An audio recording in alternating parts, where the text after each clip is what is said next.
चलेगा ना?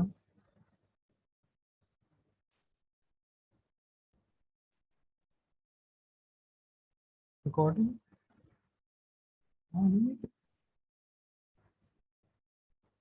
हरे कृष्णा। पढ़ते हैं। हरे कृष्णा। आज चर्चा करने का प्रयास करेंगे छठे अध्याय के 20 नंबर से 23 नंबर श्लोक तक। ठीक है, पढ़ते हैं। यत्रो परमते चित्तम निरुद्धम योग सेवया यत्र चैवात्मनात्मानं पश्यन्नात्मनि तुष्यति सुखम आत्यंतिकम यत्तद् बुद्धिग्राह्यम अतीन्द्रियम वेत्ति यत्र न चैवायं स्थितश्चलति तत्त्वतः यं लब्ध्वा चापरं लाभं मन्यते नाधिकं ततः यस्मिन् स्थितो न दुःखेन गुरुणापि विचाल्यते तम विद्या दुख संयोग वियोगम योग संगीतम।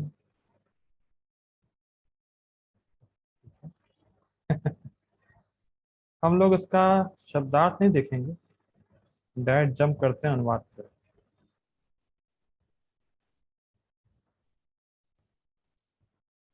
ठीक। हरे कृष्णा। मेरी आवाज आ रही है? हरी हरी। आवाज आ रही है नहीं आ रही है? मुझे शक है कि मेरी आवाज आ रही है।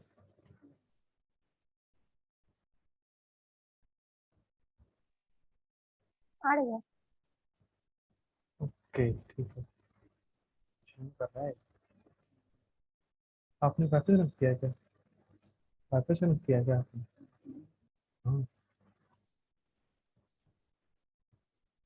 हरे कृष्णा। ठीक है, अनुवाद देखते हैं। सिद्धि की अवस्था में जिसे समाधि कहते हैं। तो यहाँ पे जो शब्द आया था श्लोक में योग संगीतम, तो यहाँ पे योग शब्द का अर्थ समाधि हो जाएगा। समाधि ले रहे हैं योग का अर्थ। तो सिद्धि की अवस्था में जिसे समाधि कहते हैं। मनुष्य का मन योगाभ्यास के द्वारा भौतिक मानसिक क्रियाओं से पूर्णतया संयमित हो जाता है। बहुत सुंदर सुंदर बातें हैं। अनुवाद में काफी टाइम लग जाएगा समझने में। देखिए,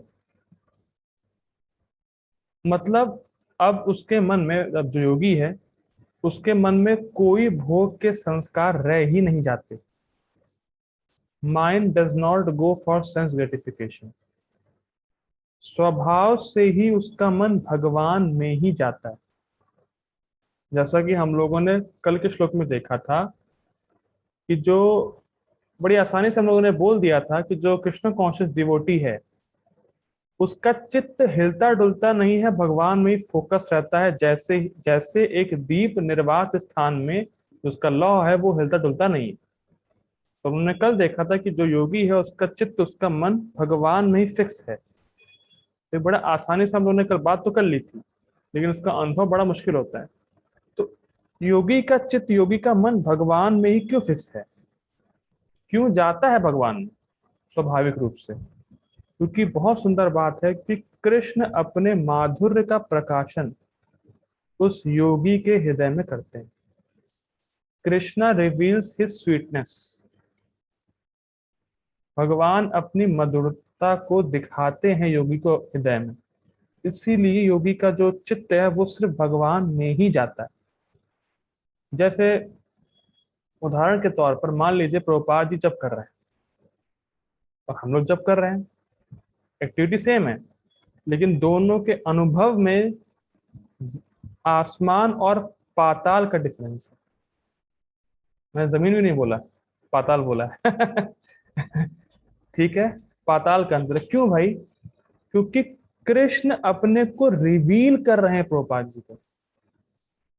Prabhupada ji is experiencing Krishna sweetness, experience कर रहे हैं वो। और हमें एक्सपीरियंस नहीं होता, हमारा मन तो इधर उधर भोगों में जाएगा। लेकिन प्रभुपाद जी का जो चित्त है वो बिल्कुल भगवान में फोकस है जब करते समय। क्यों भाई? क्योंकि प्रभुपाद जी को कृष्ण रिवील कर रहे हैं अपनी स्वीटनेस, अपनी मधुरता को दिखा रहे हैं प्रभुपाद जी। तो जरा इस पे थोड़ा मनन कीजिए, सोचिए कि आपका सिर्फ, आपका मन सिर्फ कृष्ण में जा रहा है। प्लीज थोड़ा रुकिए और उस पर थोड़ा सा विचार करते हैं। आपका मन केवल कृष्ण में जा रहा है, कोई भोग का विचार ही नहीं आता मन में।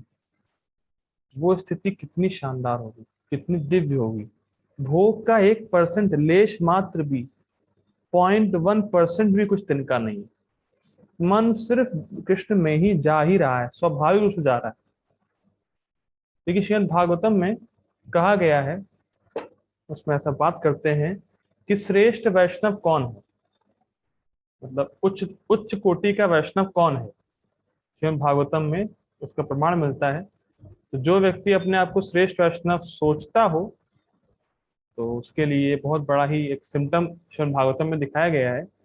उसमें ये कहा गया है कि भाई जो श्रेष्ठ वैष्णव है, उसको पूरे जगत का राज भी दे दें, सिर्फ इंडिया नहीं, अब वैसे भी इंडिपेंडेंस डे है सिर्फ इंडिया नहीं, पूरे जगत का राज, पूरा वर्ल्ड उसको दे दें, और एक कंडीशन पे दें कि भाई देखो तुम पूरा राज ले लो, लेकिन आधे सेकंड के लिए कृष्ण को भूल जाओ। आधे सेकंड के लिए। जो हम जैसा अनाड़ी होगा, कहेगा हाँ यार आधे सेकंड की तो बात है, छोड़ो, लो राज्य लेकिन उसमें लिखा गया है जो श्रेष्ठ वैष्णव है वो इस ऑफर को ठुकरा देगा, वो आधे सेकंड के लिए भी कृष्ण को नहीं भूल पाएगा, आधे सेकंड के लिए भी। ये है श्रेष्ठ वैष्णव, उसका क्योंकि उसका मन स्वाभाविक रूप से कृष्ण में जा ही रहा है। वो अपना राज त्याग देगा जो उसको मिल रहा है, लेकिन कृष्ण के स्मरण को आधे सेकंड के लिए भी नहीं छोड़े। क्यों? क्योंकि उसका मन पूरी तरीके से भौतिक जो क्रियाएं हैं, मानसिक क्रियाएं हैं, उससे पूर्णतया संयमित है, पूरी तरीके से निवृत्त है। वो उसका मन सिर्फ भगवान में ही जा रहा है। जैसे इसमें भक्ति रसायन महाराज बोलते हैं सुंदर बात, इट इज इम्पॉसिबल फॉर जीवा टू फॉरगेट कृष्ण। जीव के लिए असंभव है कि वो कृष्ण को भूल जाए, लेकिन क्यों ऐसा भाई संभव क्यों है? पहली बात तो क्योंकि जीव का शाश्वत संबंध है कृष्ण से, शाश्वत। लेकिन चक्कर क्या है, माया के पर्दे की वजह से वो सोच रहा है कि कृष्ण से अलग है। कृष्ण को जीव कभी नहीं भूल सकता, क्योंकि भाई एटर्नल रिलेशनशिप है कृष्ण के साथ, लेकिन माया का ऐसा आवरण है कि वो सोच रहा है कि भूला हुआ है।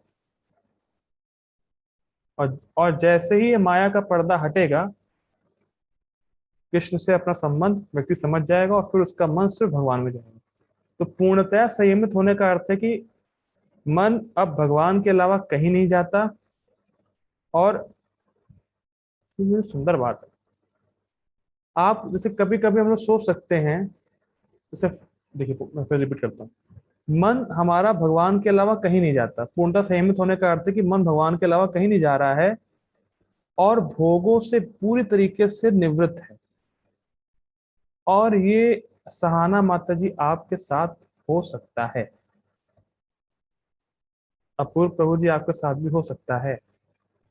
कभी कभी लोग सोचते हैं कि यार यार ये कैसे पॉसिबल है कि मन में कोई भोग की जारी ना आए, मन भगवान में जाए। कभी कभी जो भक्ति करते सोच सकते हैं कि भाई ये कैसे पॉसिबल है कि मन सिर्फ भगवान में ऑटोमेटिक जा रहा है। अभी तो हम लगा रहे हैं, जबरदस्ती मन को भगवान में लगाने का प्रयास कर रहे हैं अभी, लेकिन फिर भी लगता नहीं है, भोग पे चला जाता है। लेकिन यहाँ पे तो ऑटोमेटिकली भगवान में जा रहा है। तो ये देखिए बात समझिए, अगर ऐसा नहीं होता तो भगवान बोलते नहीं। इट इज पॉसिबल, ये किसी के साथ भी हो सकता है, हमारे साथ हो सकता है। ये कोई ऐसी बात नहीं कर रहा है कि हमारे साथ नहीं हो सकता, ये हम सबके साथ हो सकता है कि हमारा मन इस तरीके से ट्रेंड हो जाएगा, इतना शुद्ध हो जाएगा कि भगवान के अलावा कहीं ना जाए। बहुत बड़ी अवस्था है। ठीक, आगे पढ़ते हैं। अब क्या विशेषता है सिद्धि की? इस सिद्धि की विशेषता यह है कि मनुष्य शुद्ध मन से अपने को देख सकता है और अपने आप में आनंद उठा सकता है। ये कभी कभी भक्त लोग मन को एक तालाब से कंपेयर करते हैं। तो अगर तालाब एजिटेटेड है, मतलब तालाब में उथल उथल पुथल मची हुई है, तो आप देख नहीं पाएंगे नीचे क्या है। अगर तालाब शांत हो गया तो आप नीचे नीचे जो है तालाब में उसको देख पाते हैं। तो वैसे ही अगर मन शुद्ध हो गया, मन बिल्कुल भोगों से निवृत्त हो गया, तो आप अपने आप को देख पाएंगे। जैसे तालाब अगर शांत हो गया तो तालाब में नीचे क्या है, तल में क्या है, उसको आप देख पाएंगे। उसी प्रकार से अगर मन शुद्ध हो गया तो अपने आप को आप देख पाएंगे। इसमें बड़ा अच्छा बोलते हैं भोजन प्रभु अपनी जपा पुस्तक में, कि ऐसा इमेजिन करिए कि एक शीशा है, उसमें 30 किलोमीटर मोटी मिट्टी की लेयर है। ऐसा इमेजिन करिए कि कोई शीशा है, उस पर 30 किलोमीटर, बहुत ज्यादा हो गया, 30 किलोमीटर मोटी मिट्टी की लेयर है। तो अगर एक दो लेयर हट भी जाए तो आपको ऐसा लग सकता है कुछ वही नहीं। तो मान लीजिए 30 किलोमीटर की लेयर है, उसमें से 500 मीटर हट गया, तो 30 किलोमीटर कंपेरिजन में कुछ भी नहीं है वो। तो आप सोच सकते हैं कुछ हुआ ही नहीं, लेकिन हुआ है कि 500 मीटर की लेयर हटी तो है। तो जो व्यक्ति भक्ति कर रहा है, नाम जप कर रहा है, वो सोच सकता है कि अरे यार इतने साल हो गए भजन करते हुए, कुछ फर्क ही नहीं पड़ रहा है। नहीं, फर्क कैसे नहीं पड़ रहा है, 500 मीटर तो हटा ना, और धीरे धीरे हटते हटते 30 किलोमीटर भी हट जाएगा। और जब 30 किलोमीटर हट जाएगा तो शीशा बिल्कुल साफ हो जाएगा, और साफ शीशे में आप अपने आप को देख सकते हैं। भाई गंदे शीशे में थोड़ी ना कोई देखता है सुबह सुबह, साफ शीशे में देख पाते हैं। तो जब शीशा साफ हो जाएगा, जब मन रूपी दर्पण, चेतो दर्पण मार्जनम, जब हमारा दर्पण जो चित्त रूपी दर्पण जब वो साफ हो जाएगा, तब हम अपने आप को देख पाएंगे। ठीक है, ये बात हो रही है। आगे पढ़ते हैं। उस आनंदमय स्थिति में वह दिव्य इंद्रियों द्वारा असीम दिव्य सुख में स्थित रहता है। ये इंटरेस्टिंग है। देखिए कभी कभी जो निराकारवादी होते हैं, वो कभी कभी आक्षेप करते हैं कि भाई जीव आत्मा तो निराकार है ही है, भगवान भी निराकार है, ना भगवान के पास कोई इंद्रियां हैं, ना जीवात्मा के पास कोई इंद्रियां हैं। तो आप ये श्लोक उनको कोट कर सकते हैं, आप ये वर्ष उनको कोट कर सकते हैं, क्योंकि यहाँ पे लिखा है बुद्धि ग्राह्यम अतीन्द्रियम। मैं दिखा देता हूँ एक बार, श्लोक में लिखा है, ये देखिए, बुद्धि ग्राह्यम अतीन्द्रियम, ये लिखा होगा। ठीक है, तो इंद्रियां होती हैं। ठीक है, तो आप ये कोट कर सकते हैं श्लोक।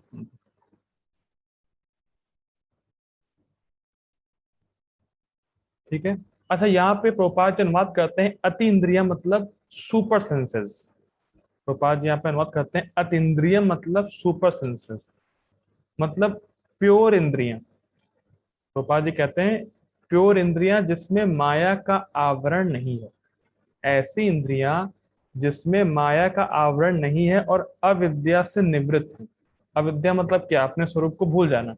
तो ऐसी इंद्रियां जिसमें माया का आवरण नहीं है और अविद्या से निवृत्त इंद्रियां हैं, तो वो इंद्रियां जब भगवान के संपर्क में आती है, उससे हम वास्तविक सुख का अनुभव करते हैं। मैं फिर रिपीट कर रहा हूं, बुद्धिग्राह्यम अतीन्द्रियम आत्यंतिकम सुखम, जो आत्यंतिक सुख है, जो रियल हैप्पीनेस है, वो तब हम अनुभव कर पाएंगे जब हमारी इंद्रियां शुद्ध होंगी। ऐसी इंद्रियां जिसमें माया का आवरण नहीं है, अविद्या से निवृत्त इंद्रियां हैं, शुद्ध हैं, जब वो इंद्रियां भगवान के संपर्क में आती हैं, तब हम उससे रियल सुख अनुभव कर पाते हैं, रियल सुख भोग पाते हैं। फॉर एग्जाम्पल, हरे कृष्णा आयुषी माता जी। हरे कृष्णा प्रभु जी। माता जी की तबीयत कैसी है? ठीक है, अब माता मतलब जी, हो आपको जाएगा। जॉन्डिस हुआ था ना? हाँ। तो माता जी आपको मीठी चीज खाना पसंद होगा फिर जॉन्डिस में? नहीं, वो तो बहुत कड़वा लगता है, अभी भी लगता है थोड़ा। ओके, ठीक है माता जी, थैंक यू, नहीं पूछना था मुझे। ओके, तो माता जी को जॉन्डिस हुआ था, उनको मीठी चीज खानी कड़वी लग रही थी। देखिए बहुत सुंदर बात है, इसको समझिए, क्या अतीन्द्रिय मतलब क्या है। देखिए मान लीजिए किसी व्यक्ति को जॉन्डिस हुआ है, तो जॉन्डिस में जीभ काली नहीं होती, जीभ लाल ही रहेगी। और जो व्यक्ति ठीक है उसकी जीभ भी लाल रहेगी। लेकिन जिसको जॉन्डिस हुआ है उसको रसगुल्ला कड़वा लगेगा, लेकिन जो ठीक है उसको रसगुल्ला मीठा लगेगा। लेकिन दोनों ही केस में जीभ तो लाल है।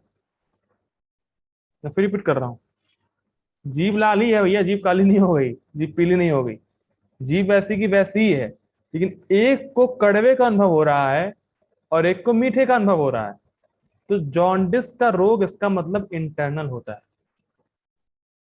एक्सपीरियंस। जॉन्डिस में एक्सपीरियंस कैसा होता है वो मैटर करता है। जीभ एक्सटर्नली दोनों की लाल है। तो प्रभुपाद जी की जीभ कह सकते हैं हमारे जैसी ही होगी। हम जब चैंटिंग कर रहे हैं हमारी जीभ भी लाल है, प्रभुपाद जी की भी जीभ भी लाल है। जो शुद्ध वैष्णव, जो शुद्ध भक्त है, उनके सारा जो कह सकते सेंसेस हैं, वो लगता है कि सेम है, लेकिन अनुभव में बहुत बड़ा अंतर। फिर रिपीट कर रहा हूँ, भाई प्रभुपाद जी जब जब कर रहे हैं तो उनकी जीभ क्या अलग है? जीभ तो सेम ही है ना, हमारी भी जीभ सेम है, लेकिन अनुभव, उनकी इंद्रियां शुद्ध हो चुकी, इसीलिए वो असीमित सुख का अनुभव करते हैं, वो दिव्य इंद्रियों से अब सुख का अनुभव कर रहे हैं। तो इसीलिए दिखने में भले ही सेम हो, लेकिन अनुभव में बहुत बड़ा अंतर होता है, और अनुभव हम शुद्ध हृदय से करते हैं। ये बहुत इंपॉर्टेंट है, इसीलिए कहा जा रहा है अतीन्द्रिया। उसकी जब इंद्रियां शुद्ध हो गई, माया के आवरण से हट गई, या ऐसी इंद्रियां जिसमें जॉन्डिस का आवरण हट गया, तब कड़ तो मीठी चीज मीठी लगेगी। लेकिन अगर जॉन्डिस है तो मीठी चीज भी कड़वी लगेगी। ठीक है, ये पॉइंट कौन कर रहा है?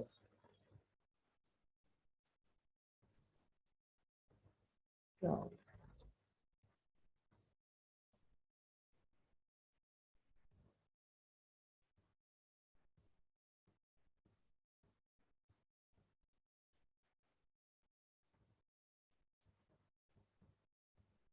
हरे कृष्णा।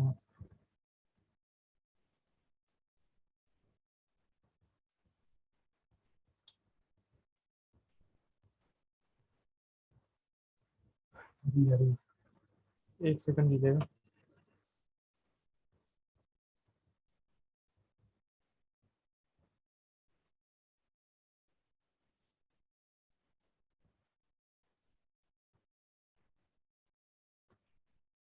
हरे कृष्णा।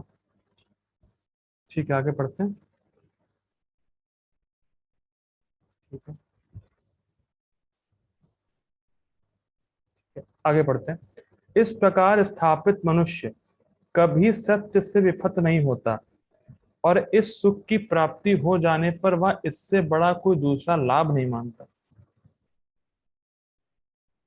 इस जगत में लोग कितना बड़ा लाभ मानते हैं कि भाई ऑस्ट्रेलिया जाना कितना बड़ा लाभ है, अमेरिका जाना कितना बड़ा लाभ है, पैसे कमाना कितना बड़ा लाभ है, लोग कितने कितने लाभ मानते हैं। लेकिन जो योगी है, जिसको इस बात का अनुभव हो गया है, जिसका मन भगवान में जा रहा है, वो समझता है इससे बड़ा कोई लाभ नहीं। क्यों? भाई ऐसा क्या है जो है सोचता है वो? तो उस पे कह रहे हैं, देखिए बड़ा सुंदर बात है। जब व्यक्ति को भगवान का प्रेम प्राप्त हो गया, जब व्यक्ति को भगवत प्रेम प्राप्त हो जाता है, अब वो कोई भी भक्ति करता है, मतलब कोई भी भक्ति का अंग या कोई भी भगवान के लिए सेवा करता है, any service he does for Krishna, उससे उसको अनलिमिटेड सुख का अनुभव होता है। Unlimited. Can you imagine unlimited? यहाँ पे मान लीजिए आपको, मैं आपको, आप मान लीजिए आप किसी को रसगुल्ला पसंद है, तो मैं उसको एक रसगुल्ला, दो दूंगा, तीन दूंगा, चार दूंगा, बस खत्म। उसका जो सुख था वो खत्म। उसका सुख लिमिटेड है। मान लीजिए भाई किसी को गर्मी लग रही है, ठीक है, एसी लगा दिया, 1 घंटे एसी मेरा, 2 घंटे रहा, तो ठंड, बंद करो बंद करो, लिमिटेड सुख है। लेकिन जिसको भगवान का प्रेम प्राप्त है, जब वो भक्ति करेगा कृष्ण के लिए, कोई भी सेवा करेगा, कोई भी, चाहे ड्रेस बनाना हो, चाहे प्रीचिंग करना हो, चाहे खाना बनाना हो, कुछ भी, कुछ भी, ही गेट्स अनलिमिटेड ब्लिस। उसको वो असीमित सुख की प्राप्ति होगी, असीमित। इसमें कोई लिमिटेशन, कोई बाउंडेशन है ही नहीं। अब क्यों सबसे बड़ा लाभ मान रहा है? क्योंकि हर व्यक्ति सुख के पीछे भाग रहा है। वो सोचता है मैं अमेरिका जाऊंगा सुख मिल जाएगा, पैसे कमाऊंगा सुख मिल जाएगा, लेकिन सुख वहां मिलेगा लिमिटेड, लेकिन यहाँ अनलिमिटेड। तो इसीलिए सबसे बड़ा लाभ ये मानता है बुद्धिमान व्यक्ति। ठीक। भाई जैसे फॉर एग्जाम्पल के तौर पे मान लीजिए कोई व्यक्ति नाम जप कर रहा है, हम लोग नाम जप कर रहे हैं, और हल्का सा टेस्ट मिल गया नाम में, बाई चांस, बाई चांस तो नहीं होता, कृष्ण की कृपा होती है। तो आप चाहते हैं ना कि मेरा जब रोज ऐसा ही हो। तो वही तो बात बोल रहे हैं कि जब जब कर रहे हैं तो उस कुछ क्षण के लिए इतना बड़ा सुख मिला, अरे यार रोज ऐसा ही हो मेरे साथ। तो इस पे एक भक्त बता रहे थे कि भगवान के पास एक बार चले गए तो वापस नहीं आना है। क्यों भाई, क्यों नहीं वापस आना? क्योंकि कोई कारण नहीं है वापस आने का। बहुत सिंपल बात है लेकिन बहुत गंभीर है। भगवान के पास चले गए वापस नहीं आना, क्यों भाई? कि कोई कारण ही नहीं बनता वापस आने के लिए। कौन वापस आएगा कचड़े में, कचड़े के डिब्बे में? ये बताइए। भाई मान लीजिए कोई नाली में लोट पोट कर रहा है और उसको बढ़िया सा घर दे दें आप, तो क्यों जाएगा फिर वो नाली में? सिंपल सी बात है, कोई रीजन नहीं बनता। इसीलिए जो व्यक्ति भगवान के पास चला गया वो वापस क्यों आएगा भाई? There is no reason for coming back. बहुत सुंदर है। ठीक है। ऐसी स्थिति को पाकर मनुष्य बड़ी से बड़ी कठिनाई में भी विचलित नहीं होता। देखिए बड़ा इंटरेस्टिंग है। देखिए इस जगत में कठिनाई आती ही है। कभी कभी लोग सोच सकते हैं कि भक्ति जब जब भक्ति कर रहा है कोई तो कठिनाई नहीं आती, लेकिन ऐसा नहीं है। जैसे बहुत पहले की बात है कि एक भक्त थे तो उनकी मदर की डेथ हो गई थी।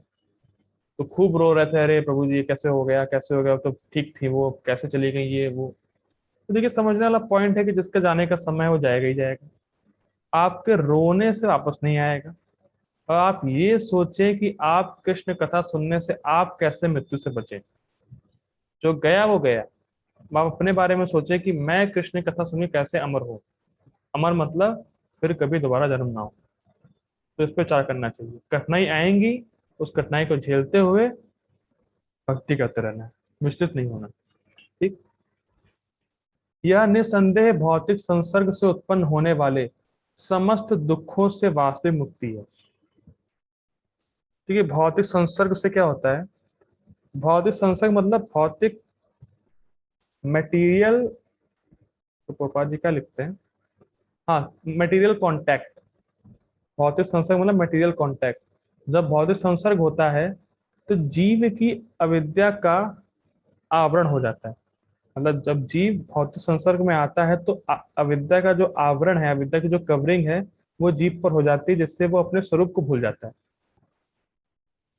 और जब उसकी पूरी अविद्या नष्ट हो जाती है तब वो समाधि की स्थिति को प्राप्त करता है, जो वास्तविक मुक्ति है। मैं फिर रिपीट कर रहा हूं, ध्यान सुनिएगा। समाधि की स्टेज क्या है? समाधि की स्टेज में जीव भौतिक संसर्ग में आया, अविद्या की कवरिंग हुई, अविद्या से अपने आप को भूल गया, और समाधि के स्तर स्टेज पे जब उसकी अविद्या पूरी तरीके से नष्ट हो गई, वो उसके लिए मुक्ति। अविद्या का नाश हो जाना, ये वास्तविक मुक्ति। मुक्ति मतलब ये नहीं भगवान में मिल जाना, फलाना ढमाका ये वो कुछ नहीं है। मुक्ति मतलब अविद्या का आवरण, अविद्या जो है उसका नाश हो जाना, और जो जो जीव है वो अपने स्वरूप में स्थित हो जाए कि मैं कृष्ण का दास हूं और मैं आत्मा हूं, मेरा भौतिक चीजों से कोई संबंध नहीं। ये वास्तविक मुक्ति। ठीक।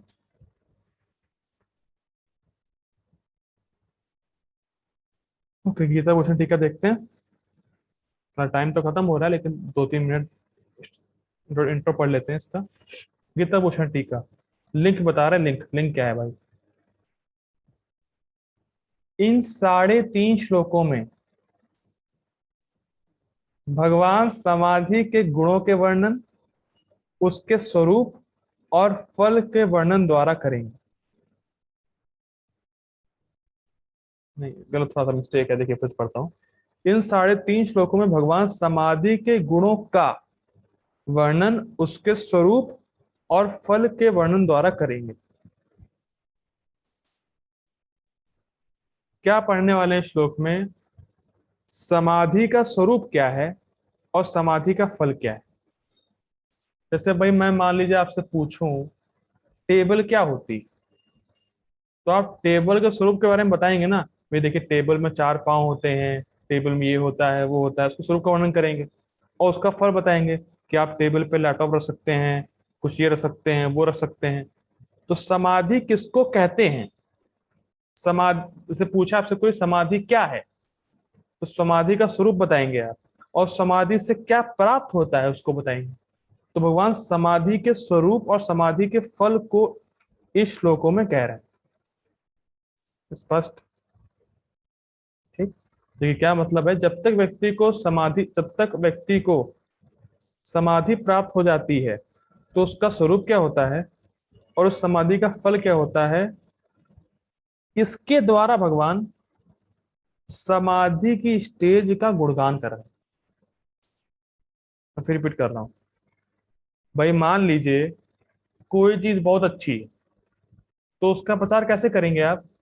भाई साहब देखिए वो बड़ी चीज अच्छी है, वो दिखने में कितनी शानदार है, ऐसा है वैसा है ये है वो है, और कितनी कंफर्टेबल आपको सर्विसेज मिलेंगी उसको।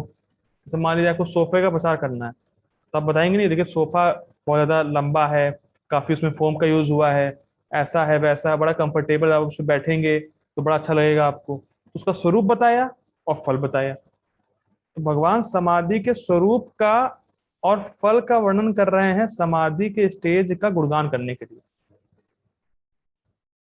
ठीक। और समाधि का मतलब सम्यक विधि, मन एक जगह फोकस हो जाए उसको समाधि कहते हैं। सम्यक विधि, मन अच्छी तरीके से एक स्थान पे फोकस हो जाए, इसी को समाधि बोलते हैं। और वो एक स्थान भगवान, जब मन भगवान में फोकस हो जाए उसको समाधि कहते हैं। ठीक।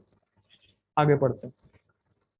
16वें श्लोक में आए योग शब्द से समाधि सूचित होता है। तो योग जितनी बार आ रहा है इस चैप्टर में, तो इसका मतलब है योगाभ्यास के द्वारा मन को भगवान में लगाने का प्रयास। जितनी बार भी योग शब्द आ रहा है इस चैप्टर में, तो योग का अर्थ है कि योगाभ्यास के द्वारा व्यक्ति अपने मन को भगवान में लगाने का प्रयास कर रहा, और जब उसमें वो परफेक्ट हो गया वो समाधि है। ठीक। आगे पढ़ते हैं। यत शब्द की पुनरावृत्ति तम विद्यात योग संगतम को इंगित करती है, अर्थात यह जानो कि इसको योग कहते हैं। इस वाक्य को श्लोक 23 में कहा गया है। मतलब बार बार फोकस कर रहे हैं कि योग का अर्थ है भगवान को, सॉरी, बार बार यत शब्द से बार बार रिपीट हो रहा है यत शब्द, इससे बार बार ये दर्शा रहे हैं कि योग का अर्थ है कि भगवान में अपने मन को लगाना। ठीक है। पुनरावृत्ति के द्वारा ये फोकस किया जा रहा है कि योग का अर्थ है भगवान में अपने मन को लगाना। ओके, अब मैं ऐसा करता हूँ, नेक्स्ट मीटिंग ऑन करता हूँ। आज हम लोग सिर्फ टीका ही लेने वाले हैं, और नेक्स्ट मीटिंग में ऑन करता हूँ, कृपया कुछ ज्वाइन हो जाइए। हरे कृष्ण।